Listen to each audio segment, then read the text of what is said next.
Gus Samsudin ini memadukan antara spiritual keagamaan dengan bentuk-bentuk sulap.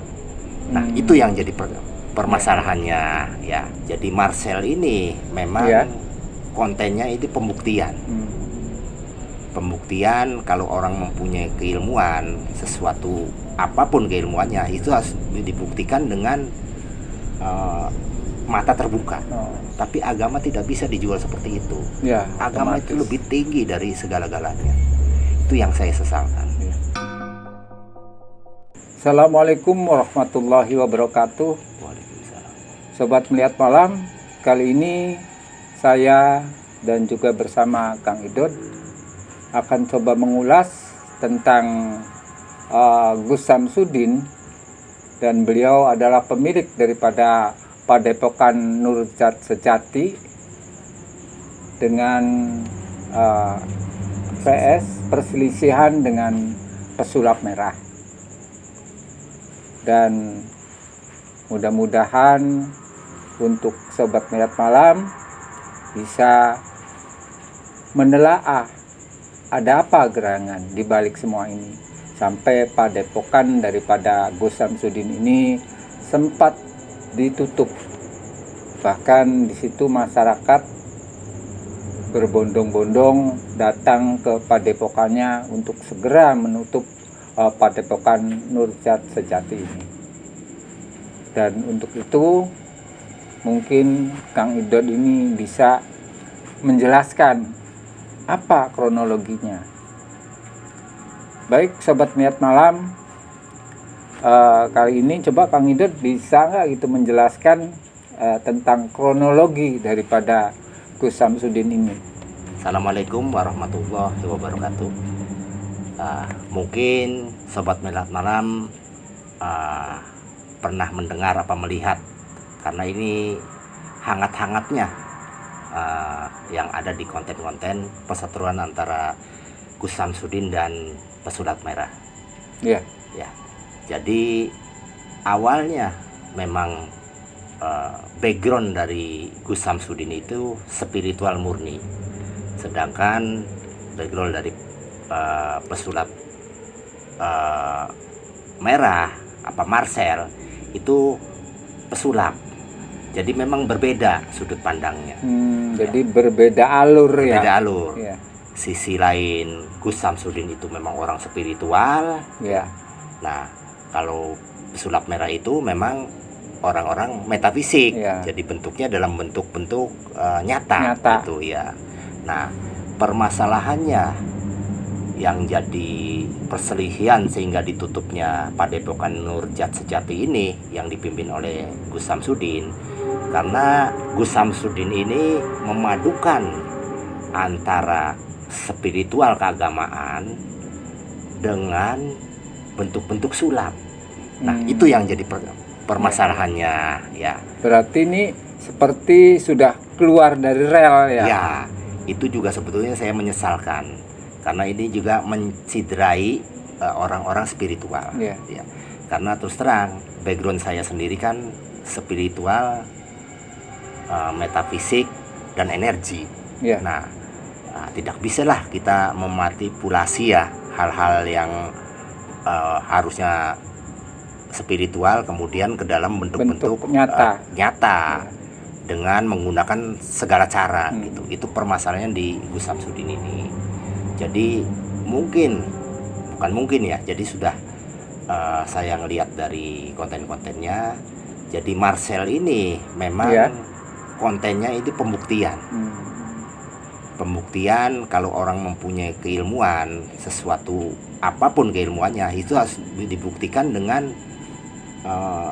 mata terbuka, dengan metafisik.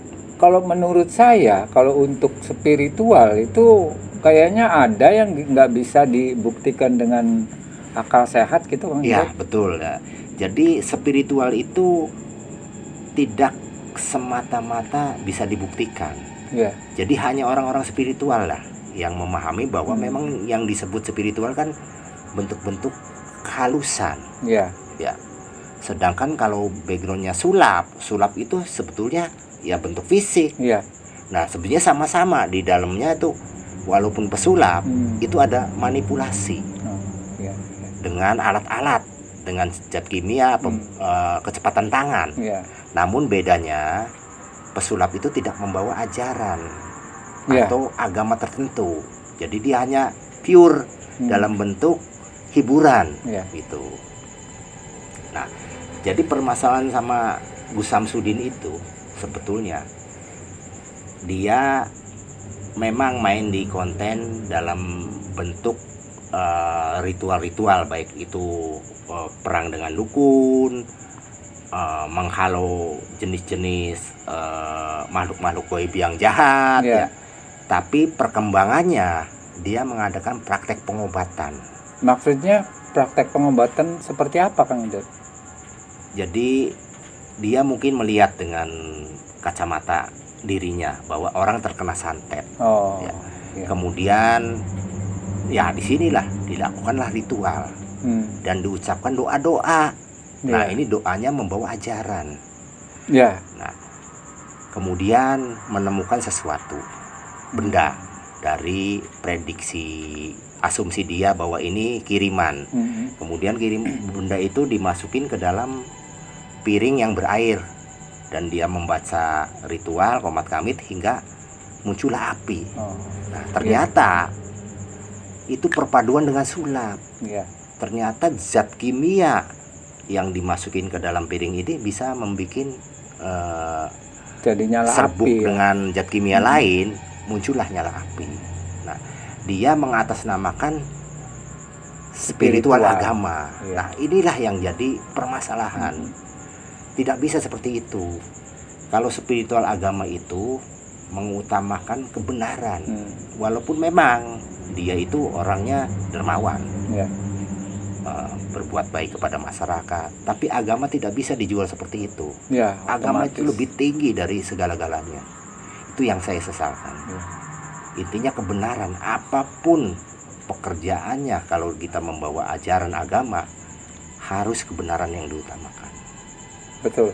Nah, yang permasalahannya ini, saya sempat berbicara dengan teman saya yang dari Jawa Timur, kemudian karena Padepokan Nurjati ini ada di Jawa Timur sih ya. Oh betul, ya. Saya ada ngobrol di Jawa Timur. Dan masyarakat awam mempercayai hal-hal seperti itu. Bukan kan ini penyesatan, pembohongan publik gitu. Kasihan saya, ya. Nah, ini yang jadi permasalahan. Prihatin saya orang-orang spiritual seperti ini. Memang masa-masa sekarang itu banyak orang yang memanfaatkan ajaran itu untuk pundi-pundi dianya, baik itu atas nama dia sendiri atau atas nama masyarakat. Nah, intinya dia menjual ayat-ayat, kan itu dilarang dalam ajaran. Memang sangat dilarang sekali menjual ayat-ayat, khususnya untuk kepentingan diri pribadi, kan. Makanya terjadi perselisihan sebenarnya, karena pesulap merah ini memang pekerjaan intinya di konten untuk pembuktian. Di mana Gus Samsudin kemudian dia melayani tantangan pesulap merah. Nah, pesulap itu hadir ke sana. Oh, memang sempat hadir juga sana, ke sana ya. Cuma kembali Gus Samsudin ini mungkin dia tidak bisa membuktikan karena bentuknya semuanya sulap. Hingga dia mengulur-ulur waktu. Bahkan dia memanggil pengacara, sesuatu yang aneh. Ini urusan pribadi, kok ada pengacara. Bahkan ada juga di situ kepala desanya yang sempat hadir. Bahkan sampai ke jalur kepolisian. Ini sebetulnya tidak ada kasus-kasus hal-hal yang bentuknya pelanggaran sebetulnya sih. Kenapa sampai ke situ? Ya seperti kita lah, dalam konten-konten kita kan bisa secara pribadi. Kalau memang sudah janjian, bentuknya ya pribadi gitu. Tapi walaupun begitu, tidak seluruhnya Gus Samsudin itu penipuan. Ya, jadi background spiritualnya ada. Gitu. Cuma ya itu untuk sekedar memenuhi pundi-pundi dan konten, hingga dia memaksakan diri dengan menggunakan Trik, sholawat, ya. dengan menggunakan zikir, itu sangat murah sekali.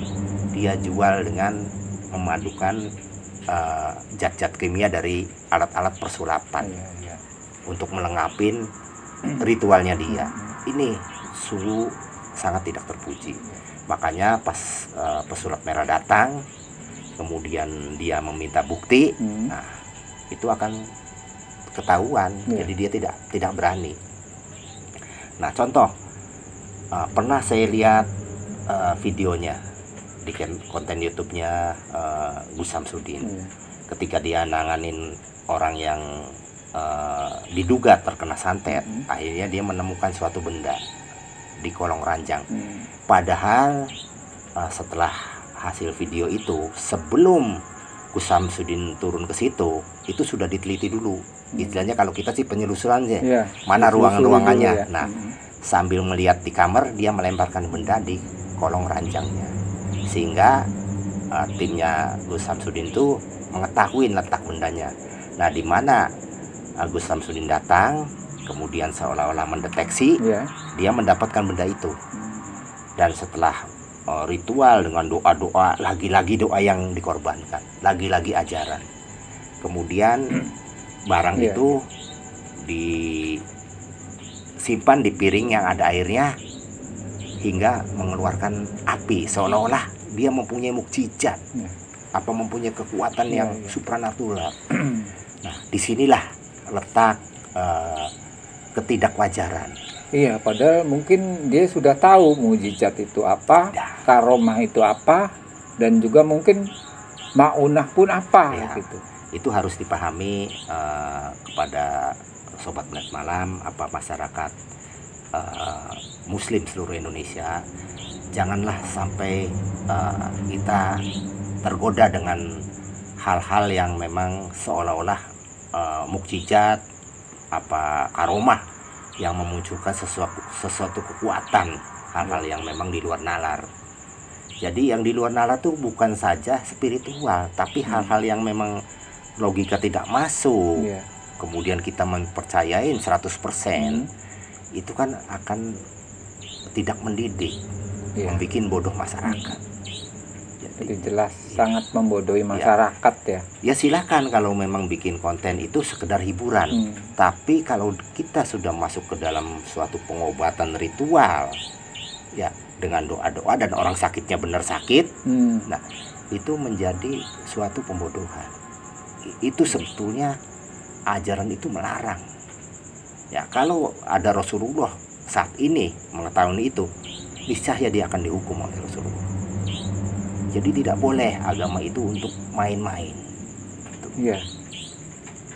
Nah, saya sempat mantau dari sini ya. Memang keilmuan Gus Samsudin itu kalau saya rasakan sebetulnya sama dengan yang lain-lain. Dia punya kodam. Oh, jadi dia juga bermain kodam juga ya, Kang ya. Makanya kalau dia dengan murid-muridnya itu akan muncullah seperti orang kerasukan, kemudian saling pukulan jarak jauh. Memang itu terjadi, bukan settingan. Itu ya ada getaran itu. Itu. Cuma yang lainnya kan trik-trik, yang lainnya ditambah trik. Iya, ditambah trik. Nah, itu sebenarnya memang di spiritual itu perlu kehalusan hati, tanggung jawab, karena ada ruhani. Ya kalau dia sampai bablas itu, apa ruhani dia tidak terpanggil akan melakukan kebohongan seperti itu. Sama aja dia membohongi diri sendiri. Iya. Memang cukup menarik sekali gitu kalau diulas ya, Kang Idut ya. Dari awalnya dia membuka satu padepokan Nurjat Sejati ya. Itu kan perjuangannya sangat luar biasa, Kang Idut. Dari perjuangan untuk mendirikan padepokan. Tapi dengan adanya hal seperti ini, ini sampai masyarakat setempat pun ya mungkin jadi kesal juga gitu. Jadi memang batasan-batasan spiritual itu ada. Ya. Sekalipun orang itu punya kodam yang banyak, ya, kodam itu batasannya hanya di wilayah kehalusan. Kalau dia sampai bisa membentuk hal-hal yang berupa fisik, ya itu jangan dipercaya. Pasti ada trik. Nah, inilah yang jadi permasalahan. Nah, apalagi di sini tahu sendiri bahwa lagi-lagi Islam itu dirusak. Hingga image ajaran itu di masyarakat non-muslim menjadi tambah jelek. Gitu. Secara fisik kita sudah diacak-acak dengan ISIS, dengan pengeboman, menimbulkan image yang kurang baik. Secara spiritual juga dirusak oleh oknum-oknum. Nah, siapa yang akan meluruskan ini? Kebetulan pesulap Marcel lah yang mengawali seperti itu. Seharusnya ini memang orang-orang yang di jalurnya, di ulamanya, tuh. Seharusnya bisa meluruskan. Betul. Gitu ya. Walaupun memang Marcel ini, ya menurut saya memang tidak ketemu wawasannya dengan Samsudin, tapi kita ngambil hikmahnya lah, ya. Hingga hal-hal yang seperti penipuan, kebohongan ini terbongkar. Kalau ini dibiarkan, nanti bermunculanlah orang-orang oknum-oknum seperti itu. Ya kacau balau ajaran. Jadi memang sangat murah. Kalau kita dengan ajaran itu sangat murah. Dengan ayat-ayat yang dijual, dengan doa itu murah. Masyarakat akan datang sendiri. Betul. Mudah mengikat. Nah, inilah jangan menggunakan semua cara hanya semata-mata untuk kebutuhan pundi-pundi ya, atau nama besar, untuk nama besar itu. Nah, disinilah popularitas lah ya. Jadi ya itu pesulap merah juga sebetulnya hal-hal seperti itu ya, untuk kelanjutannya cobalah dia mempelajari spiritual juga, supaya dia memahamin bahwa sesuatu yang spiritual itu tidak selamanya bisa dibuktikan dengan metafisik. Ya nggak usah jauh-jauh, sebetulnya keberadaan Tuhan aja tidak bisa dibuktikan secara fisik, tapi hanya bisa dibuktikan dengan ciptaannya. Betul Kang itu. Nah itu, apalagi hal-hal yang di bawahnya. Nah disinilah perlu seseorang itu mendalamin spiritual yang benar, supaya di dalam dirinya tumbuh nilai-nilai kebenaran. Ya memang sudah sewajarnya kalau dalam spiritual yang benar kita kemudian meyakinin ritual macam-macam dan tidak berani akan melakukan suatu kebohongan. Itu ada tanggung jawab rohani. Tapi kok ada orang istilahnya yang memang dia dulu jebolan pesantren, seperti oknum-oknum siapapun lah, dia paham dengan ayat-ayat, kok berani melakukan itu. Nah, itu yang jadi fenomena di Indonesia ya. Ini sampai tidak kontrol, bahkan melebihi dari apa yang dia pelajari selama di pesantrennya. Ya memang seharusnya ajaran itu ada yang memelihara, terpelihara ajaran itu, supaya istilahnya sih tidak disalahgunakan oleh oknum-oknum yang banyak yang ada di Indonesia, melakukan ritual-ritual yang seperti itu.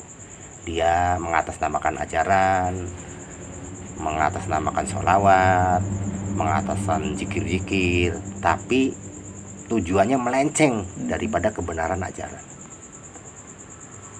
Karena ajaran itu bukan milik dia, secara untuk semua umat, untuk semua umat manusia, bahkan seluruh dunia. Jadi janganlah didesain, diarahkan ke kepentingan pribadi.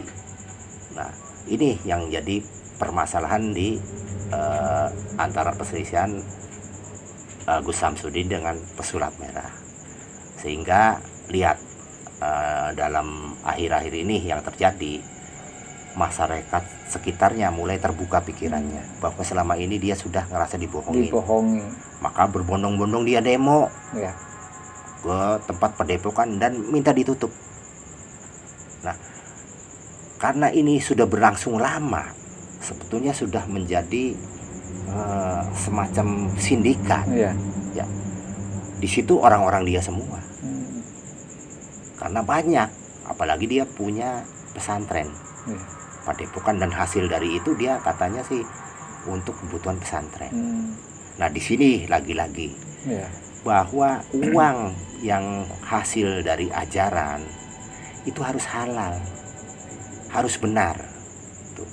Tidak bisa asal dapat uang dengan menipu kemudian kita membangun madrasah, kemudian membantu orang. Nah, makanya saya masih ingat pada hadis Nabi, apa-apa yang dulu Rasul katakan, bahwa Rasul katakan dari awal haram, maka sampai akhir zaman itu haram. Apa-apa yang Rasul katakan bahwa itu halal, sampai akhir zaman halal. Demikian juga penghasilan yang kita terima. Kalau ada penipuan, berarti haram. Sampai akhir zaman haram. Walaupun ini untuk kebaikan, tetap aja ya kan. Walaupun ini untuk haji, tetap haram. Bahkan dosanya berlipat-lipat. Nah, disinilah perlu disadari orang spiritual itu harus memahamin ajaran menurut keyakinannya secara benar. Apalagi di Islam, hal-hal tersebut tidak pernah dilakukan di zaman Nabi, para sahabat, tabiin, tidak ada. Nah, di era sekarang aja bermunculan hal-hal seperti itu. Nah, menurut dia syiar, menurut dia membantu masyarakat. Tapi kalau di dalamnya ada kebohongan sedikit pun, ada kezoliman, maka semuanya haram. Tetap aja haram. Iya. Memang kalau hukum itu tidak bisa diganggu gugat. Mungkin sebaiknya menurut saya, kalaupun dia mau main konten, mau bentuk spiritual lain, ya janganlah menjual ajaran. Monggo dengan metodenya sendiri-sendiri, boleh gitu, nggak masalah gitu. Tapi ini masalahnya sudah mencerabut ajaran yang benar menjadi disalahgunakan. Ajaran itu lebih tinggi dari semua kehidupan manusia, lebih tinggi dari kepentingan orang pribadi maupun golongan. Itu lebih di atas segala-galanya. Cukup menarik ya. Memang dalam hal ini mungkin orang-orang yang peka, memang khususnya ya orang-orang dari spiritualnya ini harusnya ya secara tidak langsung harus bisa menengahi gitu. Betul. Ataupun terjun secara langsung gitu, Kang Idot. Ya saya berharap sih memang harus seperti itu ya. Ya, mudah-mudahan hikmahnya khususnya bagi orang-orang spiritual, ikutilah hati nurani. Buah dari spiritual itu kebenaran. Ya. Jadi harus ada bekasnya lah. Nah, selain itu harusnya ada pengawas lah yang mengingatkan dari ulama-ulama sekitarnya. Kalau dia itu sudah terlalu jauh memanfaatkan ajaran-ajaran apa keyakinan, ditegurlah. Ya diingatkan. Iya. Jangan dia nyemplung bareng. Itu kembali lagi khususnya harus bisa ditegur, khususnya untuk para ulama gitu ya, untuk bisa mengontrol. Betul. Dari apa-apa ya, entah bentuknya bikin konten ataupun sebangsanya. Memang tidak dipungkirin spiritual apapun terjadi hal-hal yang memang di luar dugaan. Pernah kita mengalami waktu konten tempo hari ya, waktu 5 hari ke belakang. Pada saat itu kan ada yang mau bikin cerita. Kebetulan narsum gitu. Narsum itu orang yang peka. Iya. Jadi kalau saya lihat memang dia mempunyai kodam. Pada saat dia bercerita. Lihat. Kemudian dia masuk ke sisi-sisi penghayatan. Waktu itu kan Kibayan tahu ya? Ya, saya tahu pada waktu dia kerasukan kan, masuk kan. Ya. Nah, itu bukan rekayasa. Asli ya. Bahkan sangat merugikan ini ya, yang punya konten karena apa? Otomatis. Ceritanya terganggu sampai terjatuh kan, sampai dia pingsan. Sampai pingsan. Beberapa saat kan. Iya. Nah, kemudian diulang lagi, dibuang, masuk lagi. Nah, itu bukan rekayasa, bukan. Nah, batasannya di situ. Jadi tidak bisa kemudian dia mengeluarkan benda, kemudian yang harus bentuk-bentuk yang ekstrim. Wilayahnya cuma di situ. Nah, itu ada bagian yang di kita dengan bagian Gus Samsudin. Ada ya. Nah, sebetulnya semuanya sih menurut saya, pesulap merah maupun Gus Samsudin sama-sama di dalamnya ada kebohongan. Kalau kita mau buka-bukaan, kita mau fair, pesulap mana dia mau berbentuk nyata, semuanya manipulasi, semuanya kebohongan. Ada dengan zat kimia, ada dengan kecepatan tangan, ada juga dengan trik-trik lain. Tuh. Tapi yaitu dia ringan bermainnya, tidak membawakan suatu keyakinan tertentu, ajaran tertentu. Nah, kalau yang dari spiritual punya bobot yang lebih, karena ada keyakinan, punya sesuatu yang lebih, karena udah menyentuh bagian dalam. Di mana masyarakat kemudian diyakinkan bahwa itu benar, masyarakat percaya. Timbul dia mensakralkan seseorang, hingga seseorang itu banyak pengikutnya, bukan lagi ke pundi-pundi, muncul kesombongan. Nah, hilanglah spiritual di situ. Nilai-nilai spiritual yang aslinya hilang, akan berganti dengan apa? Yaitu kesombongan. Nah, di sini lebih repot lagi ya perbedaannya. Jadi kesamaannya semuanya ada kebohongan. Nah, perbedaannya, pesulap itu tidak menggunakan suatu keyakinan. Nah, sedangkan yang satu lagi membawakan ajaran. Ya memang sudah menjadi rahasia umum, ya, di mana ayat-ayat dikeluarkan, kemudian zikir-zikir dikeluarkan, orang akan menjadi patuh, menjadi yakin, karena memang ada dasar hukumnya. Ada dasar hukumnya. Nah, cuma ini yang dibelokkan pemaknaannya untuk kepentingan dia sendiri, walaupun dengan alasan membantu masyarakat, tuh bersodako, membangun masjid atau apa ya, padepokan. Tapi Islam tidak seperti itu. Membangun masjid, padepokan, membantu masyarakat itu dari uang yang halal, tidak asal dapat gitu. Jadi itulah yang dirusak, itu nilai-nilai ajaran yang sebetulnya sangat mahal sekali. Nah, menurut saya itu. Jadi mungkin kedua sisi ini harus introspeksi lagi, ya, menurut saya. Jadi hal-hal yang seperti ini jangan lagi terjadi. Baik yang spiritual itu harus introspeksi, janganlah mencampur adukan antara spiritual dengan kebohongan-kebohongan, walaupun memang tujuannya hanya untuk hiburan. Ya. Kalaupun ada untuk hiburan, dijelaskan dari awal. Jangan sampai masyarakat itu mempunyai persepsi sendiri. Ini berarti masyarakat tuh berpikir masing-masing. Gitu, kalau seperti itu yang jadi jangan memanfaatkan, lah saya sih nggak nipu, yang salah kan masyarakatnya, kenapa percaya? Ya tidak seperti itu. Masyarakat itu kalau disuguhkan dengan suguhan ayat-ayat, kemudian zikir-zikir, hadis-hadis, pasti ya. asumsinya berbeda. Pasti. Karena memang itu dasar-dasar hukum agama. Ya. Memang sudah kerap terjadi di Indonesia ini.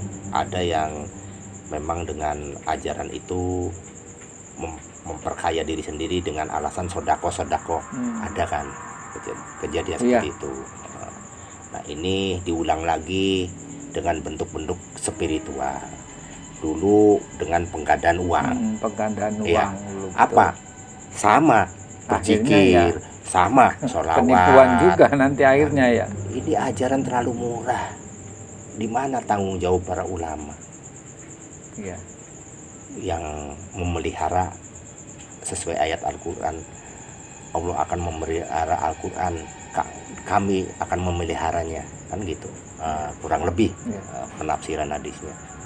Jadi kami itu banyak, bukan Tuhan aja. Tanggung jawab orang-orang yang memahami ajaran. Nah, di sini perlu ada pengawasan ya. Kalau nggak ada, nanti seperti ini lagi. Iya, akan terjadi hal-hal seperti ini lagi. Ya. Jadi untuk sobat melihat malam, hati-hati terhadap orang-orang yang punya spiritual yang memang menggabungkan dengan kebohongan-kebohongan. Kita harus lebih jeli lagi supaya jangan lagi tertipu dengan pengganda uang, keyakinan yang salah, maupun pesakralan terhadap seseorang. Ya, betul Kang Idot. Ya. Mungkin satu ulasannya cukup ya Kang Idot ya. Sudah panjang lebar. Nah, sobat melihat malam, sepertinya satu ulasan dari Kang Idot yang sempat membahas antara Gus Samsudin dan pesulap merah begitu banyak yang diulas. Mudah-mudahan bisa bermanfaat dan bisa mengambil hikmahnya dari ulasan Kang Idot. Demikian saya akhiri. Wassalamualaikum warahmatullahi wabarakatuh.